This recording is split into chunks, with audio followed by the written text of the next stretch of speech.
Hey, how's it going? Check out this beautiful home we are working at in Jupiter, Florida. Huge house. We are doing a Tejas Borja clay tile. This is an interesting one. I have actually never installed this tile until this project. So I'll show you what the tile looks like. It's gonna be white to match the house there. The color is called Arctica. It's actually a premium color. And you can see these tiles are pretty cool. They're electrostatically coated. They're flat clay tile. See, clay on the back. These are made in Spain. Tejas Borja, made in Spain. It says right there.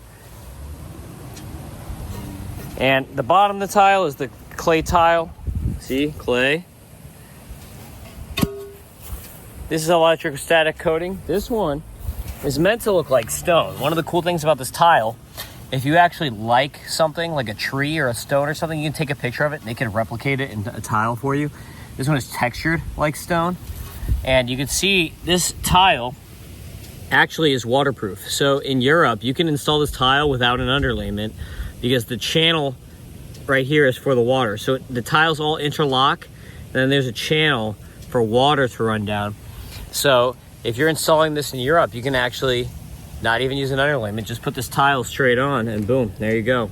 Because it's a waterproof clay tile from Tejas Borja. Let me show you something else cool with these tiles. I'll use the black one because it'll show better on camera. Here's a graphite. I'm actually gonna put this on at another customer's house, this color here. Also in Jupiter pretty soon. Check this out. I can scratch the tile. Uh-oh. Got a big scratch on my perfect new tile. But buffs right out. That's pretty awesome, huh? That's pretty nifty. All right, let's go check out the job.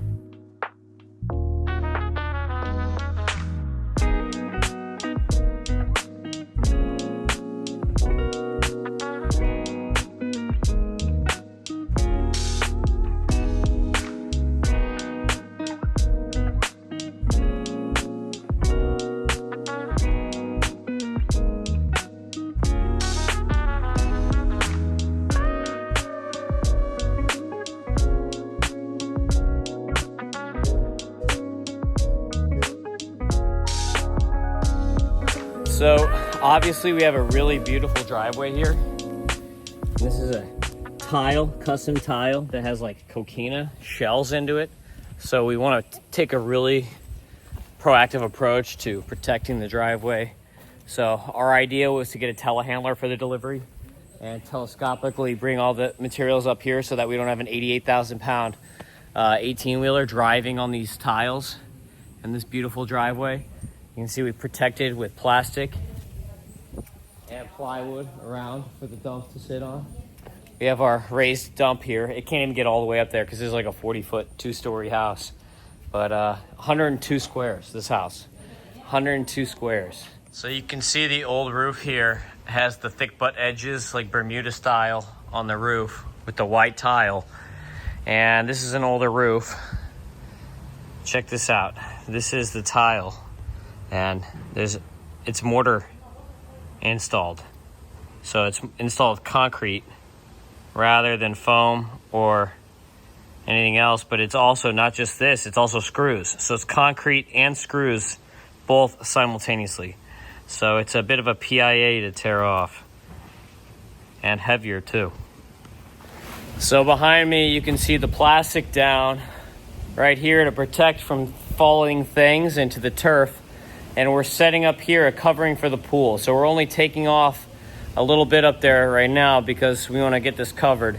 So we're finishing kind of like a pool cover. We're going to put a giant tarp over the pool.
Hello, hello.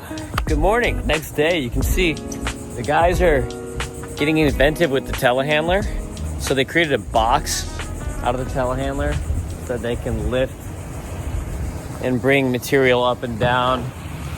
Because the truck, though it lifts, it doesn't get all the way up there, since this is like a 40-story, 2-story roof, or 40-story, 40-foot, 2-story roof. So you can see how the telehandler extends out with the plywood box they've created to bring the trash down into the dump truck here, make things run a little bit more efficiently on the demo.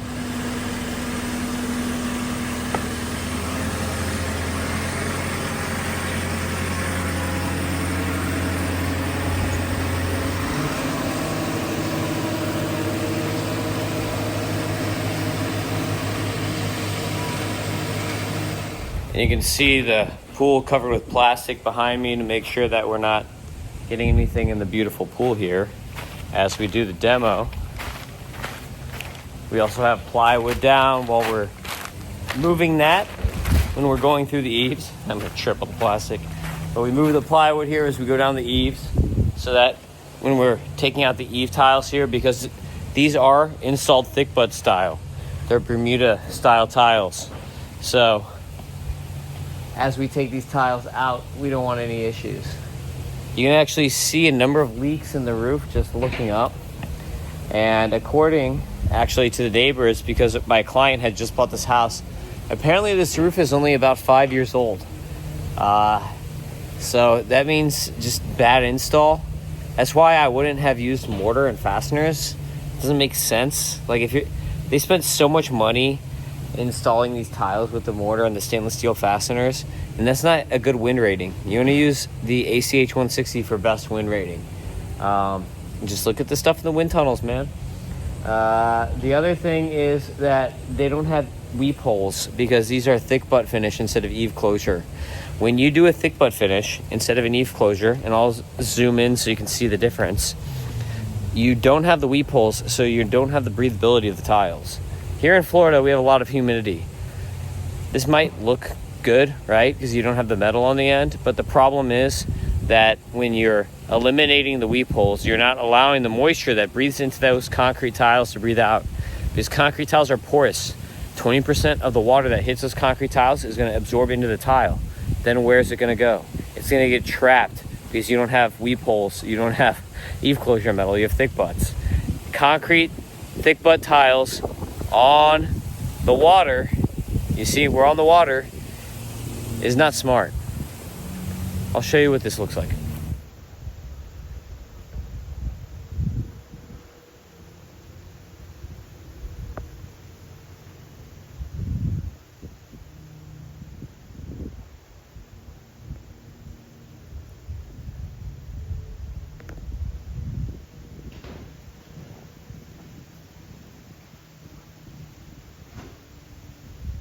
So your standard concrete tile install or flat tile install is going to have an eave closure metal.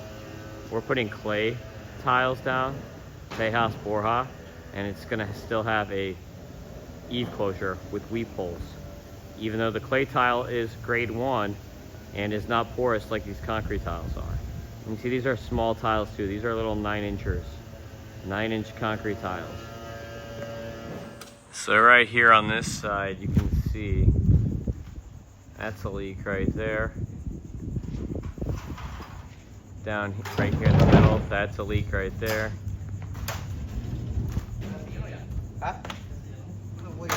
Right there. That one's a bad one right there. So that's the problem. You see all the stains? There's no eave closure metal.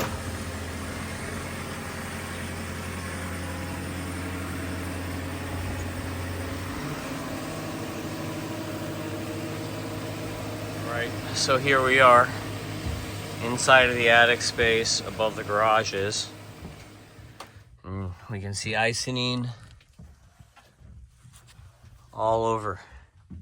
There's actually a lot of room up here. I'm standing straight up and I'm 6 foot tall. So it's actually a lot of room up here.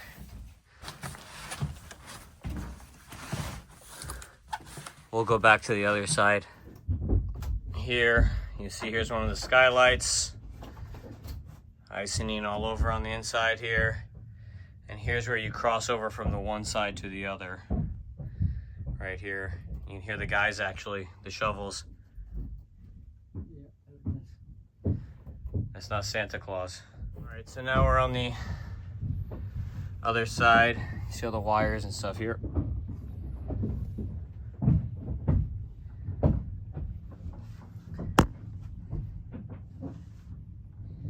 It's everywhere. The nice thing is, though, it is nice and cool in here. This is like my 4th attic today, and this is the coolest one by far. So that's the benefit. The problem is just this issue with the breathability of this stuff with condensation. You see all the air handlers and the ducts and stuff here?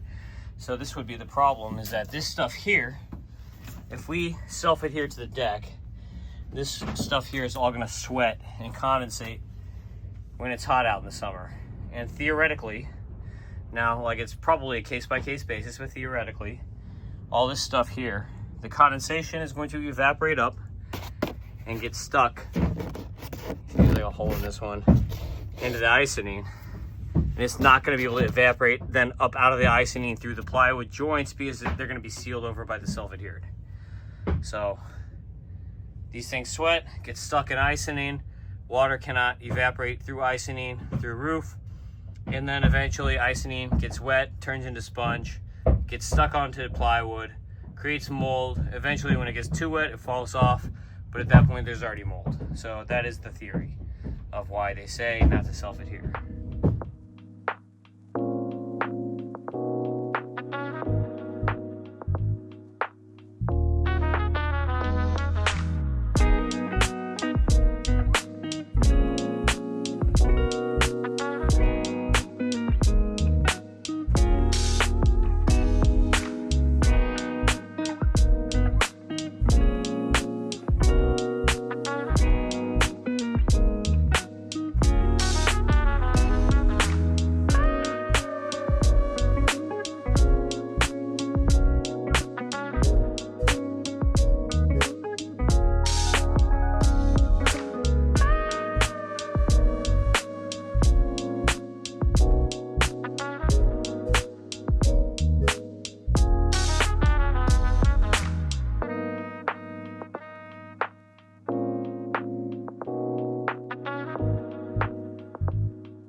So check it out. We're doing quick work here.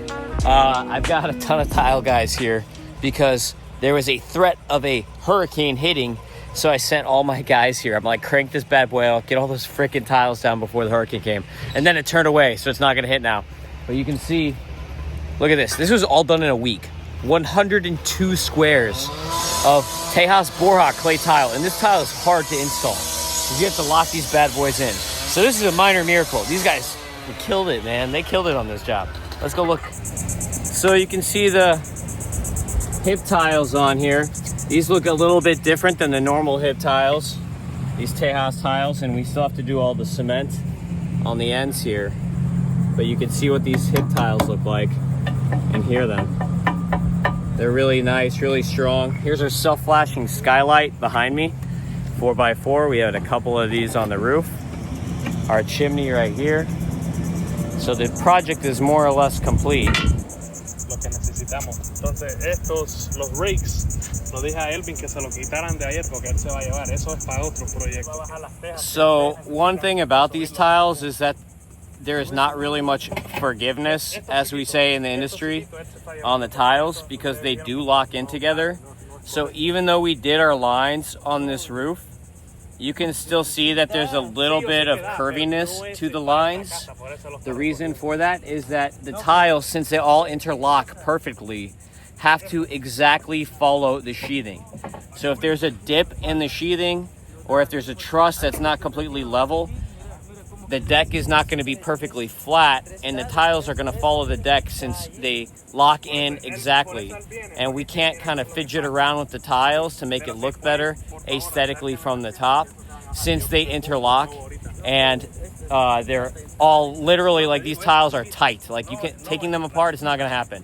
So they're tight, locked in together, and they can even allow water drainage. But the con of that is that there's no forgiveness, where we can mess around with the tiles and adjust the tiles to kind of make straighter lines, even though the deck is not straight, if that makes sense. See the extra tiles here. Right here you can see the attachment of the tile because we don't have the rake on. But you see the foam patty smashed under the tile here. And look how these tiles have the curve on the end. So they have the curve, and then these tiles interlock right here, where the drainage channel is. So these are in really tight, and they all interlock. The Tejas tiles. These are clay, obviously. You can see the clay on the outside. Here's a good look on the ground of these tiles. So you can see how they interconnect. You see the drainage channels here.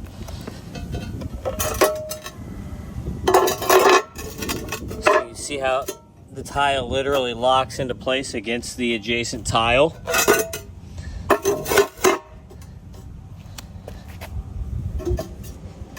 You see here's one of the other colors, but you can see how they interconnect. So if there's any deflections in the deck, because they literally lock into place in the corners like this, it doesn't allow for movement, so you can't shift around with the tiles. Now let me show you an example with some concrete tiles. So now you can see the concrete tiles here. You see they don't have this upper part for the corners to interlock. So basically, you put them together like that, but if you have a deck deflection, you can move the tiles, separate them a little bit, move the corners like that, so you can kind of make the deflection in the deck look gone.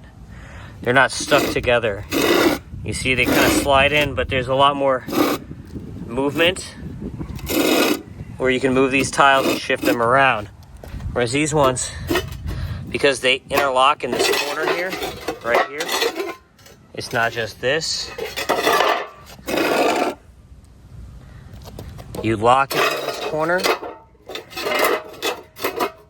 It's much more secure, but there's not room for movement. So check this out. That's okay. That didn't even move. Would you look at that? I went to pick this tile up, and that little movement had from that kick, I broke it. That's crazy. These tiles, these concrete tiles. Watch, I'm gonna turn the camera around so you can see better. This, nothing. Same amount of impact. If you enjoy watching me break roof tiles, give us a call for Miami-Dade, Broward, and the Keys at 305 MIA Roof. For Palm Beach, Martin, and St. Lucie counties, it is 561-559 Roof. Perkins Roofing, thank you for calling. Perkins Construction for impact windows, painting, concrete restoration, bathrooms, kitchens, anything you can think of, Perkins Construction. And give us a call, Perkins Franchising, if you want to break some tiles with me. If you want to make some money with me, Perkins Franchising, I will teach you the way.